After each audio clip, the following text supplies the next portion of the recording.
Bonsoir, monsieur Pierre Milton. Merci beaucoup, cher partenaire. Nous sommes tous des agriculteurs, nous sommes collègues. Et vous, vous êtes un ancien, un vieux de la vieille. C'est 28 ans d'expérience dans le domaine. Le temps de le dire. Voilà. Donc nous sommes, et vous êtes en provenance de l'Est. Et vous êtes là en tant que promoteur. En tant que promoteur de Miel Cap. De l'établissement Miel Cap.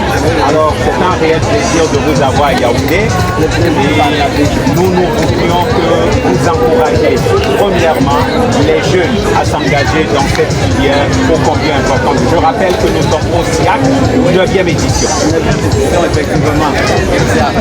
Oui, nous sommes là pour encourager, pour appeler les jeunes à s'intéresser, à se lancer dans ce métier qui est très porteur. Et dans notre agroécologie regorge de ressources insoupçonnées. Insoupçonnées simplement parce que dans la foulée, nous pouvons voir qu'à Miel Cap, on peut avoir du miel aux fleurs d'oranger. Nous avons du miel sélectif. Miel sélectif. Et nous pouvons avoir du miel à base de miel de forêt.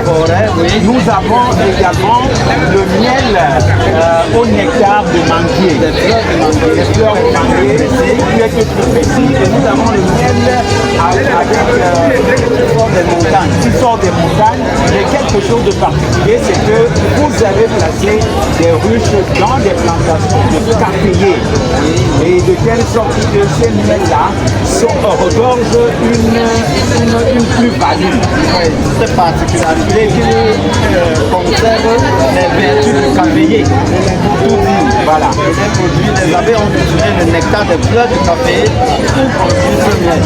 Alors toutes les vertus du café se résument dans ce nectar. Alors, qu'est-ce qu'on peut dire pour l'artisanat au Cameroun en parlant de l'apiculture? En parlant de l'apiculture, on peut se résumer en disant que nos aïeux, nos ancêtres ont fait à leur niveau en utilisant des méthodes, disons, archaïques pour produire du miel. Oui. Et ces méthodes sont reconnues aujourd'hui comme des méthodes qui étaient certes bien, mais qui avaient beaucoup de limites et qui constituaient aussi beaucoup de dangers. Mais l'apiculture moderne vient pour améliorer en qualité, en productivité, donc en quantité, et pour conserver aussi la nature. C'est ce qu'on peut dire de manière brève. Alors, parce que je suis avec un patriarche dans le domaine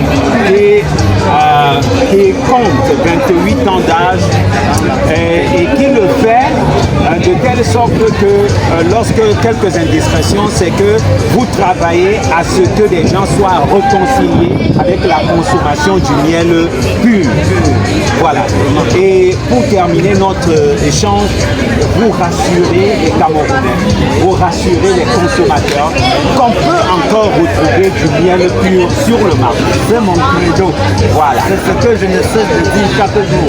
On peut enfin on peut trouver au Cameroun sur le marché, dans les rayons au miel cam et certains agriculteurs partenaires, on peut trouver du miel encore de qualité, le miel naturel, le miel qui n'a pas été dénaturé.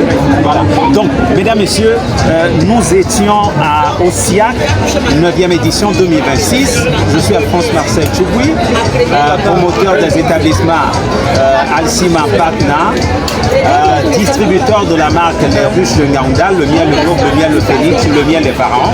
Je suis venu à la rencontre d'un patrimoine. Je suis venu à la rencontre d'un ancien. Je suis venu à la rencontre des personnes qui nous ont fait le chemin et nous ont précédés majestueusement dans cette apiculture, dans cette filière que nous aimons tant. Et je fais un clin d'œil à Père Fonge, je fais un clin d'œil à Papa Fobasso, je fais un clin d'œil à Serge Ayalma, je fais un clin d'œil à Tepego, François, je fais un clin d'œil à l'ensemble du top management d'Apicam et de tout ce que le ministère fait pour nous accompagner, n'est-ce pas? Et je voudrais dire avec ta permission que désormais le miel a été déclassifié pour appartenir au ministère de l'élevage, des des pêches et des industries animales, ce qui n'était pas le cas avant. Mesdames, Messieurs, merci pour votre aimable attention.